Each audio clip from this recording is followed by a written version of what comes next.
A gated golf course in Florida becomes the latest hub to host these talks as US negotiators meet separately with both sides to try to end the war. Russia's envoy spoke briefly to reporters after arriving in Miami. The discussions are constructive. They began and continued on Saturday and will also continue on Sunday. Thank you very much. But speaking in Kyiv, Ukrainian President Volodymyr Zelensky urged the US to put more pressure on Moscow. America must clearly say, if not diplomacy, then there will be full pressure. There will be a very strong weapons package for Ukraine. There will be a very strong support for Ukraine. The United States will impose sanctions fully on the entire economy, on all sectors that bring money to the Russians. Without this, it's simply impossible. Putin does not yet feel the kind of pressure that should exist.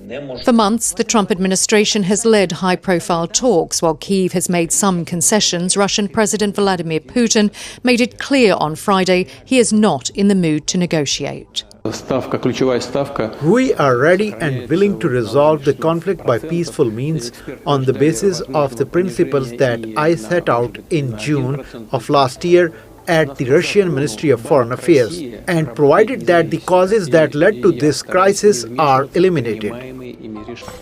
For both sides, that means territory. The US is proposing security guarantees for Ukraine, but Kyiv would need to cede land, something Zelensky said on Saturday would have to be put to the Ukrainian people in a referendum. President Putin wants the whole of the Donbass region and more, and says Russia can take it by force if Kyiv doesn't cede to Moscow's terms. US officials have proposed face-to-face talks between the Russian and Ukrainian sides.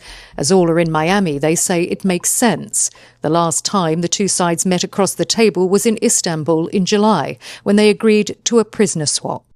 It seems unlikely the Russian and Ukrainian sides will meet face-to-face here, so for now the US continues its shuttle diplomacy. President Zelensky is hoping the US can persuade Moscow to agree to some of Kyiv's terms.